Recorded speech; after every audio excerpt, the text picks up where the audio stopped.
pupuntahan ko. Kumusta yung paghatid sa airport? Ayan ka na, yun na naman. Okay lang. Kapatid mo, lalaki. Matagal na siya dito. 4 years? Anong pasok niya dito? Theories? Hindi. Ano po, EPS. EPS siya? Bakit 4 years pa lang? Hindi ba siya na-renew nung after 3 years? Hindi po. So, EPS siya nag-TNT? Kasi puro release kasi siya hanggang sa natapos na yung 3 times na release niya. Hindi na siya nakapag-rebound pa.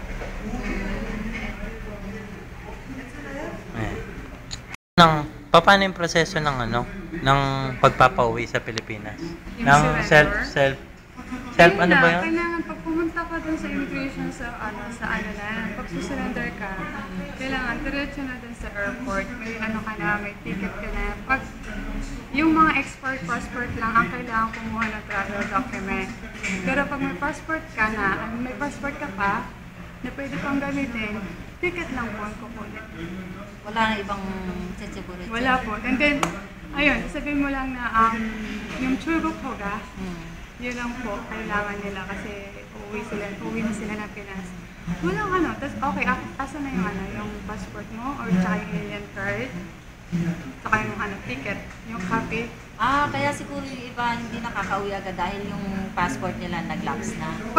Pag nag-lapse, ang unang gawin, kailangan pumunta sa Philippine Embassy, kumuha ng travel document. Pag nakuha na yon, saka sila pupunta ng airport uuwi para makauwi sila. Pero ang requirements naman sa pagkuha ng travel documents, kailangan yung air ticket. Schedule Kaya ng dapat flight. kailangan mo talaga kumuha ng ticket muna. Ticket muna and then kumuha ka ng travel document. Kasi yun ang requirements sa embassy ngayon. Pagkuha ng travel document, kailangan may ticket na po kayo. Copy. Hindi naman matagal ang pagkuha ng travel documents. Actually, 3 days working period po yan eh. Pero pag halimbawa, tulad yung kay Kuya kasi schedule ng flight nila is Monday. Wala naman ng embassy ng Saturday, Sunday. So, pumunta kami ng Friday morning, hinintay namin ng 4:30 in the afternoon. Travel documents makukuha within 1 day? Hindi. Actually, ang sabi talaga doon, ang rules is 3-day working period, John. Yung travel document. Magkano yung travel documents? Nagbayad siya ng saman. 8 nun. I think so, kasi wala akong nagbayad siya, pero... Good for 1 month, expire na. Yun ang hindi ko alam. 1 month lang yun, expire na siya. Wait. Dapat. Nakita ko kanina, F-86 yata yun. Nakita ko kanina. Tinatakan yung passport niya? Yung mismong pinagdikitan ng visa. Oo. Yun ang tinatakan. Pero pag travel document ang hawak. Anong meaning ng F-86 na yun? Yun, yung parang surrender. Surrender, hindi siya nahuli. Ibig sabihin, surrender exit yun.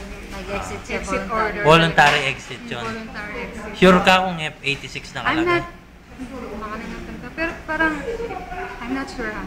Basta mayroon siyang na alphabet with dash number. 86. Yung number sigurado kasi. Ay nga naman siya.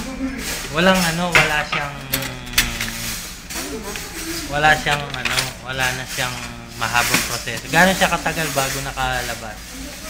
Ano katagal? Wala na. Pagkuha ko ng number kasi wala masyadong tao sa immigration. So kasi di ba kung kayo Siyempre, pag-kompleto ka na ng maraming documents mo, ticket mo, Oo, yun lang naman yung present mo sa kanila eh. Yung passport Ilang mo. years ng TNT yung kapatid mo dito? 2 years this coming August. Wala siyang binayaran. Wala siyang penalty. Wala. So, voluntary exit talaga siya. Wala siyang binayaran. So, madaling lumabas ng Incheon. Kasi siya hindi naman expert yung passport niya. Kinuha lang naman niya ticket eh.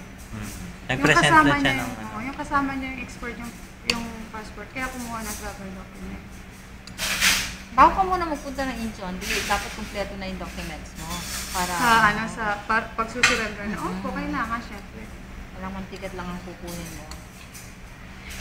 Hindi. Pag kasi may passport ka pa, ticket lang po talaga. Hindi. You don't need pag to wala kang pag wala ka pang travel documents, halimbawa na document talaga. Ay, kain na tayo. Ang alam ko, requirements sa travel documents, you have 4 pictures For na blue or white background. 4 yun eh, 4. Nakalagay doon.